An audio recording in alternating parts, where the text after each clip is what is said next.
Hello everyone, welcome to the channel. I'm Wolf and today I'll play the demo for The Last Case of John Morley, a detective game set in the mid-1940s. I'll get to experience the first taste of this narrative adventure filled with intrigue and twists. But before I get into it, don't forget to smash those like and subscribe buttons if you enjoy the video and want to help me in the channel. Much appreciated. Now let's get to it. Last day in the hospital. The piercing light of the morning sun stirred John from his restless sleep. For months, strange nightmares had plagued him, and even the strongest sedatives couldn't dull the weird visions that haunted his mind. Another day in this wretched hospital. Despite the accident, he'd brought the culprit of those ghastly crimes to justice. After all, isn't that the duty of any good private detective? The name's John Morley, private detective, and today is a momentous day. After enduring the most exquisite tortures at the hands of those blasted nurses, and being pumped full of enough medicine to fell an ox, today I'm finally free. Who would have thought that the case of the Red Shoes murder would end the way it did? A stormy night, soaked to the skin, wrestling that brainless killer on a rooftop. Then a slip and a 5-story plunge. And a broken neck. It appears you're awake at last. We had considerable difficulty rousing you earlier this morning, so I deemed it best to let you rest a while longer. I bring you good news. The latest test results are favourable, and the doctor has authorised your discharge. You are now officially ready to go. I have placed your belongings on the table. Oh, and a lady stopped by this morning with some clothes from the dry cleaner.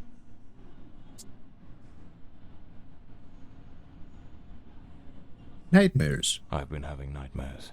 The doctor has prescribed some medication that should help address any residual effects. This should assist in alleviating your nightmares. I bet they will. Like laudanum, right? Belongings. My belongings? I thought everything was already in the room. There are a few valuables and some coins we kept for safekeeping.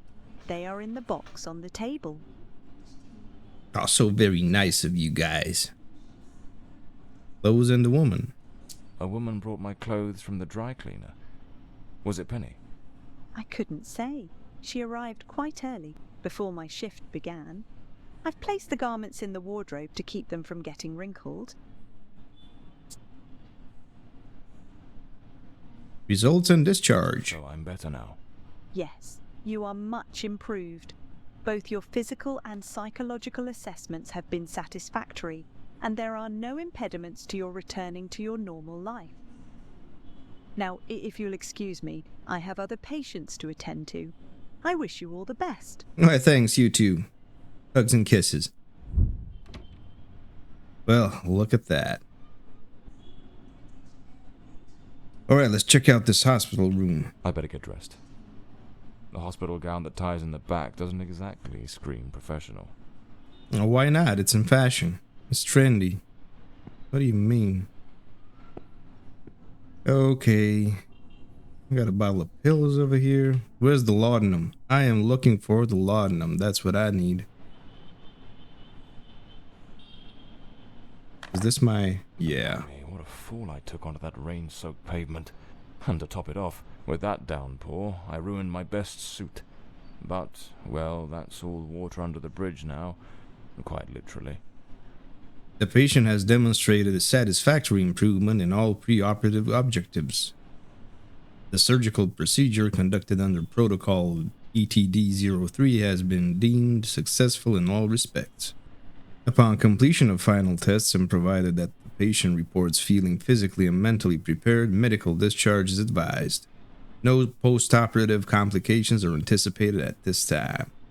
Continued observation during recovery is recommended to ensure patient stability. Observation? Well, I guess they observed me enough. That's... yeah. Blimey, it's nearly noon. I must have lost track of time in those blasted nightmares. Right. So that was my watch. Story of my life. Coins. Nearly broke. That's me, the bloodhound Morley. Okay. Medical discharge. Final review and conclusion. The patient has demonstrated satisfactory improvement in all preoperative objectives. The surgical procedure conducted. Okay, you know what? I've just read this. Kinda. No, it's definitely the same one. Alright, what do I need? What do I need? My undergarments. Yes, because I am wearing something that ties in the back. Like my pants. These do a fine job of hiding any belly. Can't complain about that. Looks brand new. The collar's pristine. I should get myself a pair of derbies. Or brogues. They're much more comfortable. Besides, if I slipped, it was because of those damned hard soles. Definitely brogues. I usually use the Windsor knot. I don't. Well-structured shoulders, nicely padded. Gives off an air of authority. Keeps the crooks wary and catches the lady's eyes. Hell yeah. So the mystery woman who took my clothes to the cleaners was Penny after all. Penny Robinson. She's still got a soft spot for me. Could there be a chance I might win her over? I'm not sure, champ. I'm not sure. I wouldn't bet on it. What is this? This note's from Penny, my secretary. She must have left it here a few days ago while I was still under observation. John, I'm awfully sorry, but I just can't keep going on like this. You've been laid up in that hospital for ages, and I've been left skint with no wages coming in for months now. Oh, so I didn't pay her. Oh, I mean, if I've been here for months, it's kind of obvious. Before, with the state you were in, I couldn't bring myself to say anything. I thought it best to let you get better in peace. But the other day, Dr. Forner rang and said they were finally going to let you out. So I figured it was time to tell you. I haven't been into the office in a month, and believe me, I'll miss Hawthorne Street and that old moldy brick building of ours. But I've got to move on. And, you know, even before the accident, you still owed me 3 months' pay. Peter and I are planning to get married, and I need some stability. I hope you understand. I've left my key under the doormat. I've paid the water and electric bills, so those are in your hands now. Goodbye, John. I wish you all the luck in the world. Yes, a few days ago, an older woman came by asking for you. I told her you might be back at the office this afternoon. She seemed quite eager to have a word with you. Penny. Well, guess someone resigned. Damn it, Penny. I don't blame her, though. I'm a right mess. I've managed to lose the only two things that kept me grounded. Her sound advice, always spot on, and the faint hope that she might dump Peter and give me a chance. 5th February 1945, a Monday. Trench coat and fedora hat. Every detective's must have. Absolutely. Absolutely, old chap. Well, this looks very retro. Alright, let's get out of here. Where's the exit? No, that is the toilet. I better hurry up. Just like Penny says in her note, I might have a new client this afternoon. And with the way things are going, I can't afford to let that slip away. Good point, old chap. Good point. All right, let's get moving. Today's the first day of the rest of my life. The first day of the last of my life. John Morley's office. At last, back to the streets and the cold comforts of foggy old London. The chimneys filled the air with a familiar tang of coal dust, while the rhythmic hum of the small industries in Whitechapel, Stepney, and Southwark rang in his ears like a symphony. Soon he'd be seated in his cluttered, dusty office once more, ready for the next case. Perhaps finishing off some forgotten bottle of whiskey tucked away in a drawer, and mourning the irreplaceable loss of his assistant, Penny.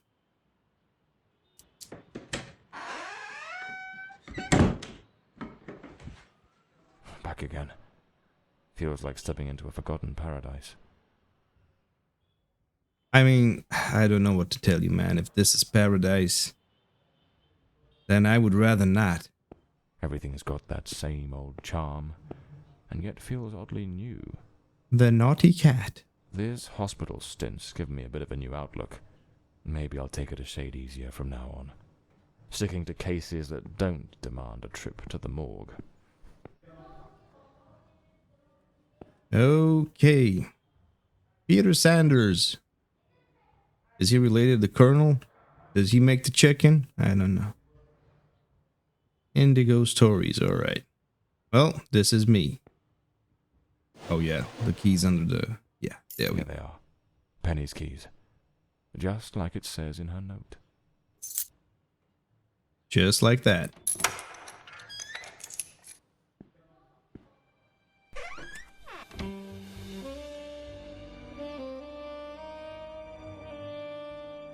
Finally, back to the HQ. My files. Cases, clients, debts. Too many debts. Far too many. Even the coppers missed it. The slant on the letter E. That's what gave away the typist in the black letters case. Makes sense. This case is worth its weight in gold. Everything you need for a portable lab. And the 1940s, I mean, sure, if you say so. The umbrella with a bullet hole. Souvenir from the marksman case. Nearly lost my hat on that one. Could have just bought another one. But look at that, I made the papers. Made the papers. All the papers. The London Gazette. Penny's desk. I ought to give her a ring and try to sweet talk her into coming back. If this new client brings in some decent dough, maybe I could settle what I owe her and use a little charm to win her over. A little charm. So this is Peter. That smug grin's got "punch me" written all over it. I mean, yeah, sure. Let's go with that. The murder weapon from the cadaver collector case. Nasty business, that one. The case of the Red Shoes murder. One of the most complicated I've faced. Finally. Case closed. The Red Shoe Murder. Alright, somebody said something about a bottle of whiskey in a drawer somewhere, so where's that drawer? My desk. Strangely tidy.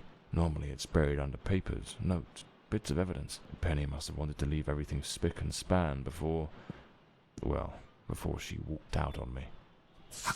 Another one of my cards. But this one has my last name circled.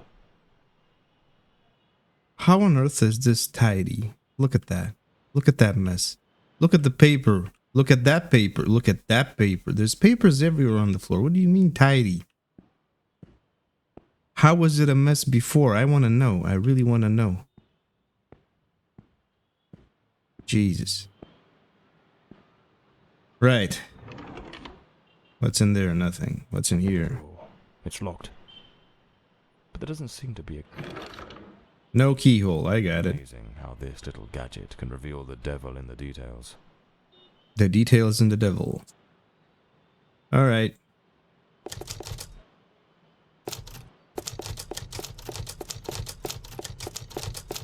Let me guess. You gotta be kidding me. He's got a password to the drawer on his typewriter.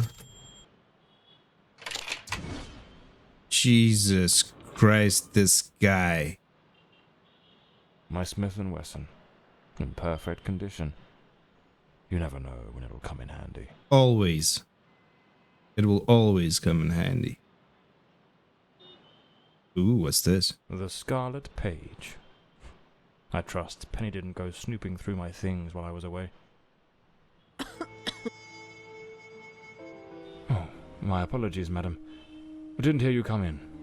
I was a bit distracted. Good afternoon, Mr. Morley. I trust your assistant informed you of my visit as promised. My apologies. I was rather engrossed and didn't notice your arrival. To whom do I owe the honor of this meeting? Lady Margarette Fordside, the 4th Countess of Bloomsbury. Lady Margaret, could you tell me what brings you here today? How can I assist you? I shall endeavor to be as candid as possible. 20 years ago, when my daughter was just 18, she was brutally murdered. It happened at our family estate, Bloomsbury Manor.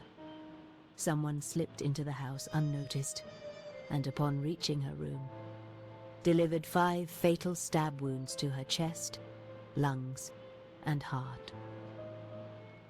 The police, eager to close the case, hastily blamed and condemned 2 violent thieves who clearly had nothing to do with her death. The investigation was closed, and justice was never served. I am prepared to offer you £30,000 if you take on this case, and a further £30,000 if you can solve it and bring the true killer to light. Tell me, Mr. Morley, will you accept this case? I understand your distress, Lady Fordside. But before I commit to anything, might I trouble you with a few questions? By all means, Mr. Morley. Ask whatever you must.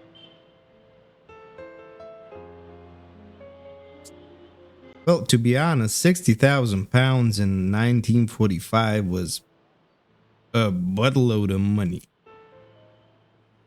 All right, let's start with the beginning.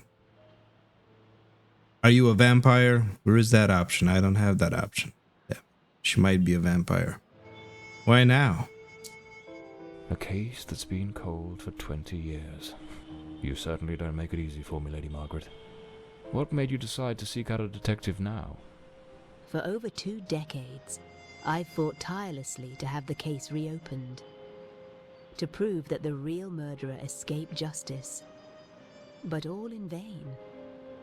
Neither solicitors nor well-meaning police friends, nor even journalists hungry for a dark story have managed to uncover anything.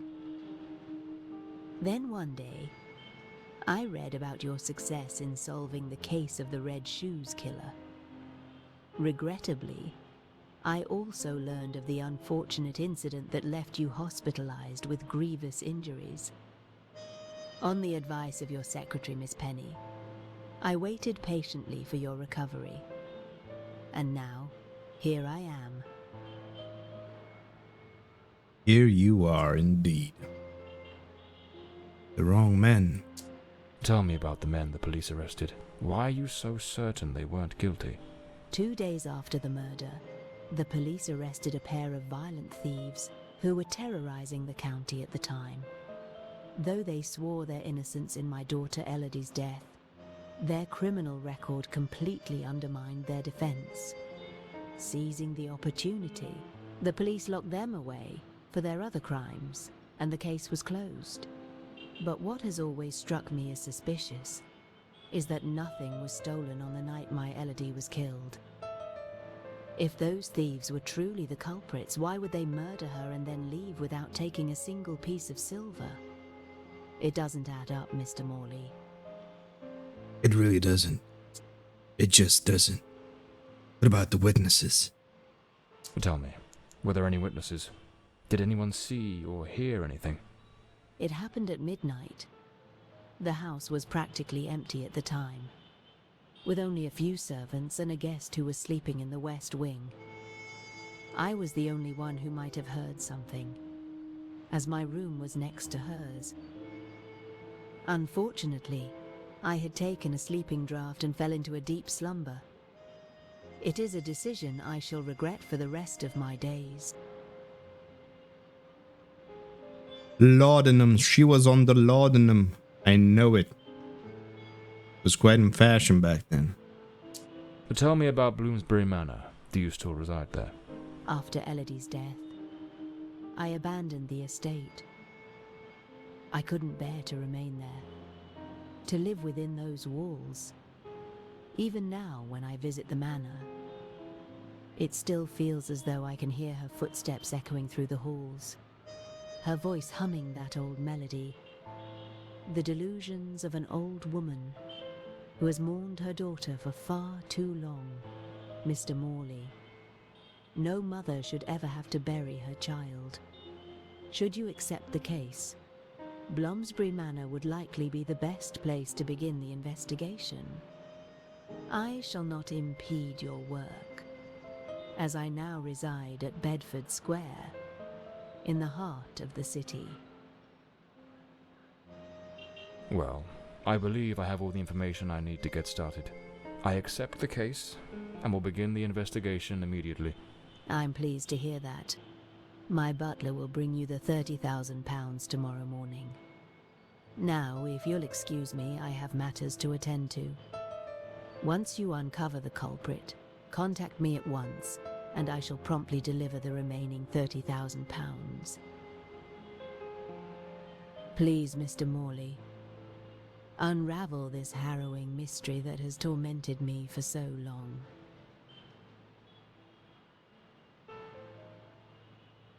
Now, I don't know about you guys, but I still suspect her of being a vampire or something like that. I don't know. She just gives me the heebie-jeebies. Shadows from the past. The visit from Countess Margarette Fordside was just what John needed. A case with all the right ingredients to stir his detective's instincts. An unsolved murder from 20 years ago, abandoned by the police in their incompetence, and a generous reward waiting at the end. What more could a man want on his first day back? The journey to Bloomsbury Manor passed without incident, though the rough, neglected road, ravaged by years of rain and wind, made for an uncomfortable ride. He arrived under the cover of night. The place was quiet, like the ruins of an old tomb, forgotten and forsaken.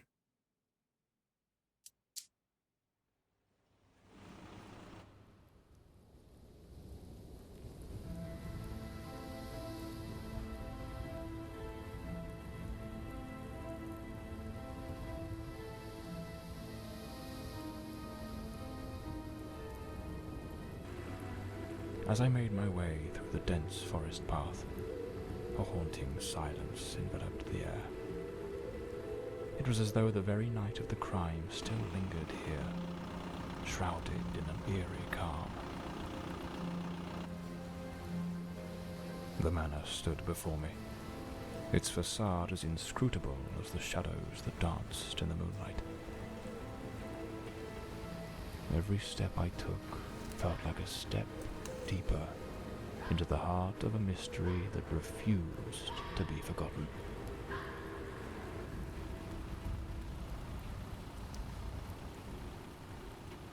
Well, here I am. Well, knock knock, all you happy vampires. It's your boy. How you doing? Do not feast on me. Feast on something else. Oh my god. Either this gate is really small or I'm really, really tall.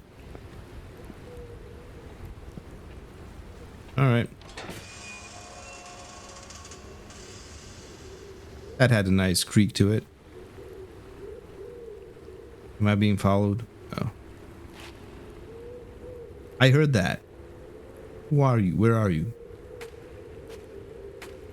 Oh no, these are my own footsteps. Okay. But they sound like they're behind me. Somehow. Oh well. Oh. Guess it's time to enter the Addams family house. Let's do it. Not a sound. The stillness feels heavy, like it's hiding something. Yeah, you know when the door closes like that behind you, it's never a good sign. What on earth is this? Westland Asylum. What? We believe that the path to recovery begins with compassion, understanding, and the most advanced techniques of mental health care.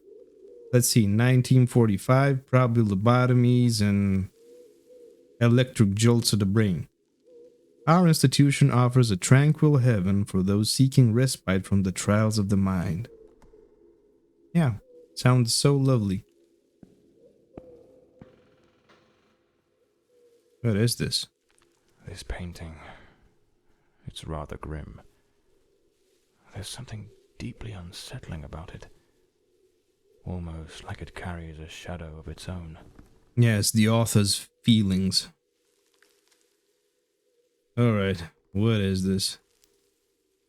Westland Society of Fine Arts. Your Ladyship, I write you on behalf of the Westland Society of Fine Arts regarding the exhibition currently on display at our gallery, which features several works by your daughter, Miss Lady Fordside. While we fully appreciate the remarkable talent and artistry evident in her work, it is with great regret that we must inform you of a matter of concern. Several of the Society's patrons, particularly among the more sensitive members of our community, and now why does this sound familiar? Have found Miss Fordside's paintings to be of a highly disturbing nature. We have received numerous complaints, with mothers remarking that the artwork has caused distress to their children and some ladies reporting feelings of unease. Oh my. The artwork is causing feelings of unease. There is a growing sentiment that the pieces are unsuitable for public exhibition, particularly in a space frequented by young and impressionable minds. It is with the utmost respect and consideration that we kindly request your ladyship to arrange for the removal of Miss Fordside's paintings from the current display. We understand that this may cause disappointment, but we feel it necessary to preserve the decorum and sensibilities of our gallery's visitors.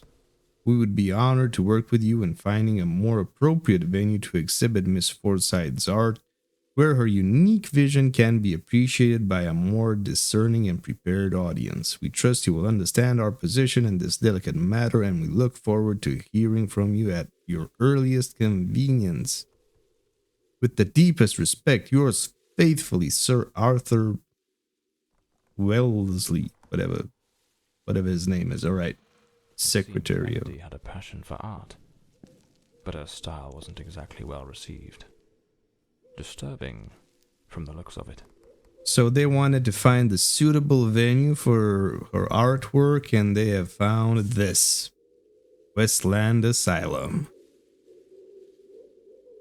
See, I'm already starting to unravel the mystery. It's clear as day.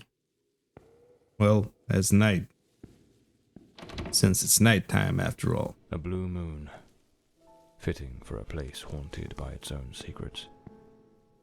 Hey, it could have been a blood moon, so. Looks like the countess left this for me. It could be useful for getting around the place. It could be, but will it? Oh, yes. It probably won't be good for anything. What's this? Okay. If it can be spun around, it means it's gonna do something. Follow the trail of green lights to investigate past events. Sure. My lady, I would kindly ask that once the midday service is complete, you grant me a few moments of your time in the library. Joanne Merver, your housekeeper. She had to say that she's her housekeeper because she might not know. So, the housekeeper left a note for the countess, asking her to meet here on the day of the murder. I wonder what truly happened during that encounter. Very well. Let's piece the events together, step by step. What truly happened might have been a boxing match between two women. A globe resting in a beautiful wooden stand.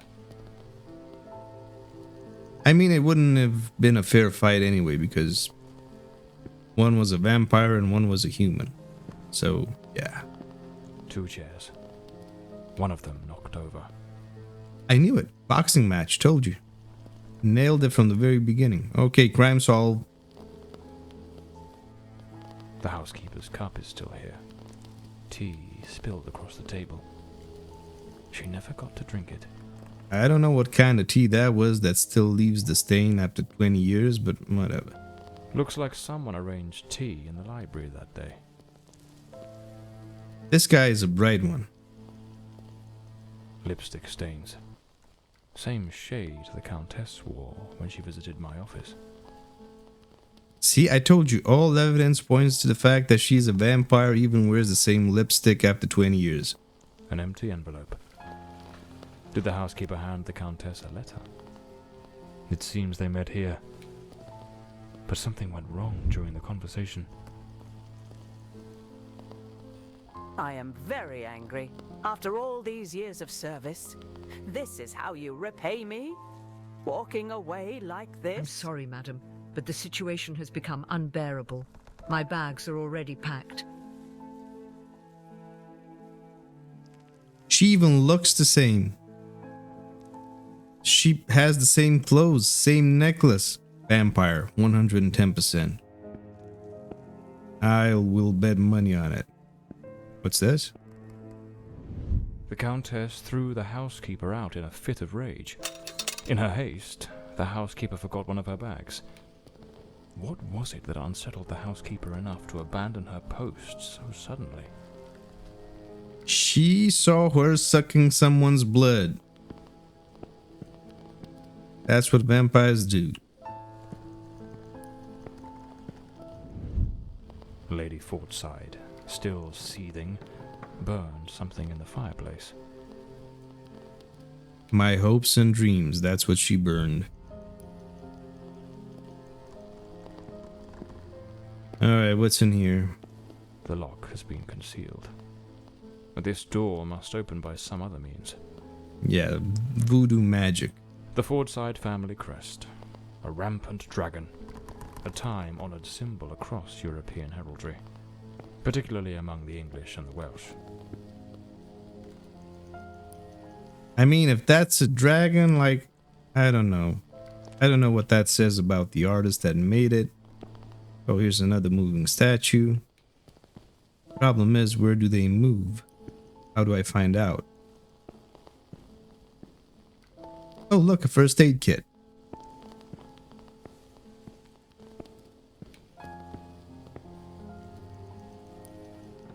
Yes, we have looked at that before.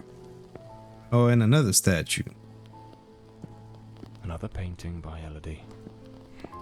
There's something deeply disturbing about her work. Yeah, there are people that are holding their faces. Or their heads, or I don't know how to put it. Looks like this is the Fordside family book, showing some of their ancestors. Alright, let's see. Alaric Fordside, an astronomer and a romantic who saw in the stars metaphors for his loneliness. In 1842, during a total eclipse, he swore that the diamond ring around the moon was the spirit of his wife Eleanor, who had died giving birth. From that moment on, his telescope never ceased to aim at the sun, seeking to capture that eternal moment. I have seen a telescope. It's right there. This guy has no beard. This is the guy. You gotta look at the telescope, buddy.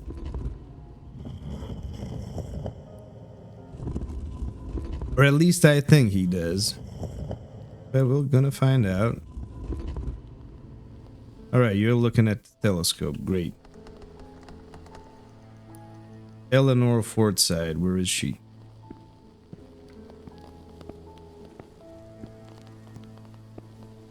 I'm not sure if this is the one. Okay, I gotta look at the picture more closely. I think it's that one. Alright, let's see. Lady Eleanor Fordside. Shrapnel scar on her cheek, hands hardened by the iron and mud of... yeah. That place. Amid the roar of the Crimean cannons, her silver medical kit now stained with gunpowder and memory... Okay, I got it. Medical kit. Which is right there. Yep. Okay. Nope. Nope. Come on.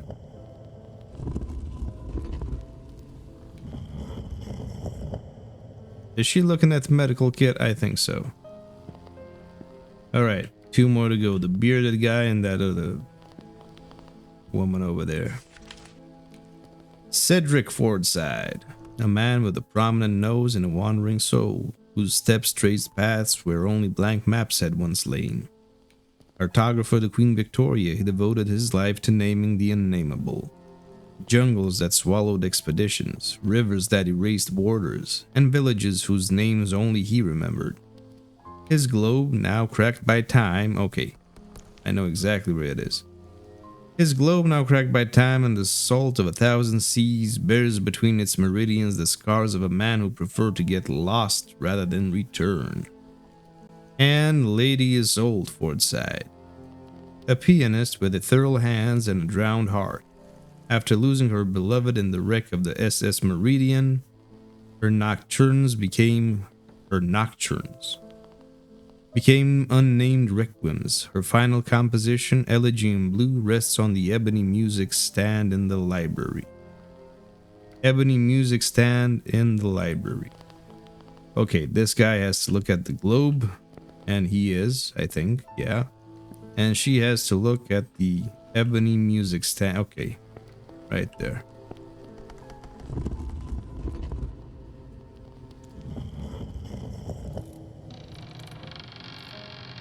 I did it.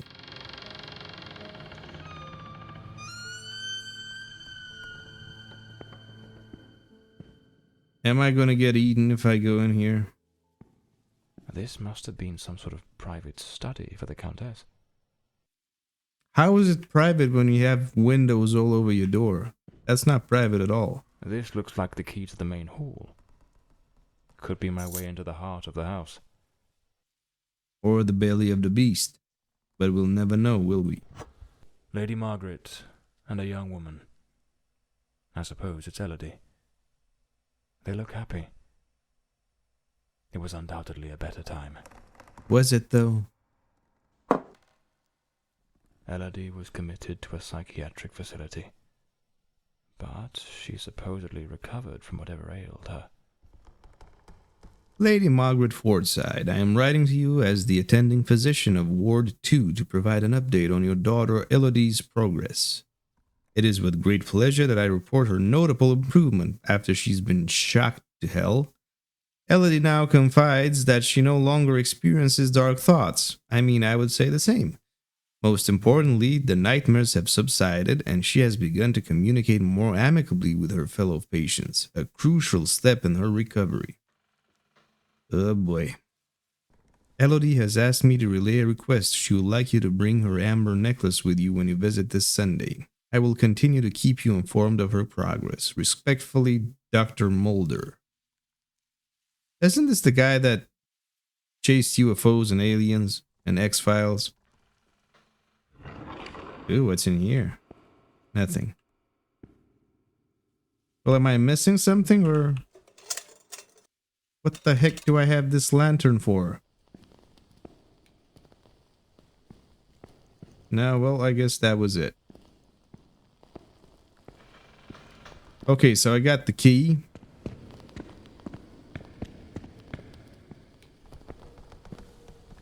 There we go.